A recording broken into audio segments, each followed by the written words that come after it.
a story written in the stars. Have you ever looked up at the night sky and felt a strange, quiet pull, as if the scattered points of light were not random at all, but part of a vast, intricate map? A map that, if you could only read it, would tell you the story of your life. This is a story about that map. A story written in the stars. It begins, as all good stories do, with two people, a boy and a girl, born under the same sky, but a world apart. His name was Leo, and he lived in a city that never slept, where the electric glow of streetlights drowned out the constellations. He was a practical man, an architect. He built his life with blueprints and logic, with straight lines and firm foundations. He believed in what he could see, what he could measure, what he could touch. The stars, to him, were just distant balls of gas, beautiful but meaningless. His heart was a quiet room, orderly and neat,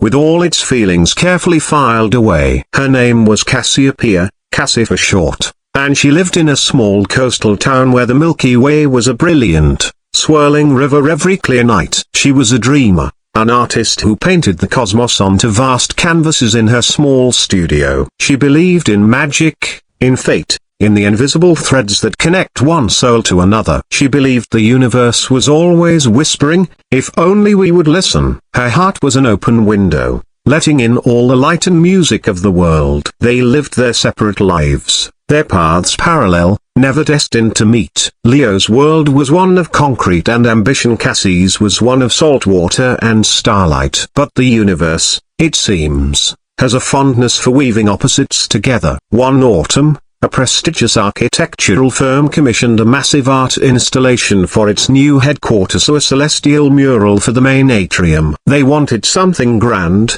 something that spoke of infinity and connection. And they found Cassie. Her work was unlike anything they had seen. It didn't just depict the stars, it seemed to capture their light. Leo, the lead architect on the project, was assigned to work with her. When he first saw her designs, he was a broken bar perplexed. They were beautiful, yes, but chaotic. They lacked structure. There were feelings, not plans. Their first meeting was a clash of worlds. He sat with his tablet, his schedule, his list of technical requirements. She arrived with paint under her fingernails and a sparkle in her eyes that had nothing to do with the city lights. The client wants a representation of the northern sky, Leo said. All business. We need precise scaling, accurate constellations. Cassie smiled, a soft, knowing thing. They don't want a map, Leo.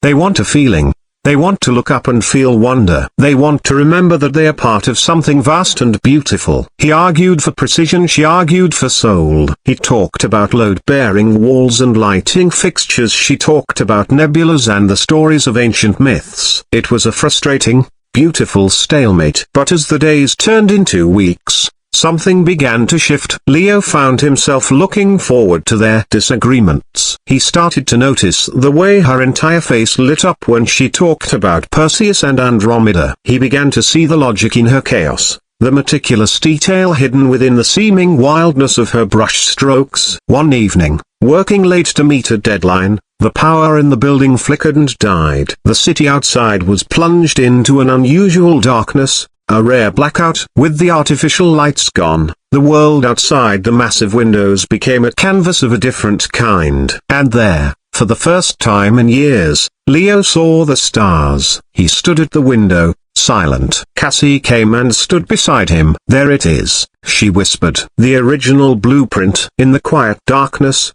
she began to point. That's your constellation, she said, tracing a W in the sky. Leo, the lion. It represents courage, strength. Then she pointed to another. And that an ear-broken bar. That's mine. Cassiopeia. He looked from the stars to her face, illuminated by the faint, silvery light. And in that moment, the carefully organized room of his heart was flooded with a light so bright it blurred all the straight lines. He wasn't just seeing the stars, he was feeling them. He was understanding her language for the first time. The project was a triumph. The mural was breathtaking, a perfect fusion of his structure and her soul. But the true masterpiece was the quiet understanding that had blossomed between them. They spent more time together, walking through parks, talking for hours. He taught her about the foundations of bridges. She taught him about the mythology of Orion. He showed her the beauty in a perfectly balanced equation. She showed him the magic in a shooting star. It was as if they were two separate constellations, and fate had slowly,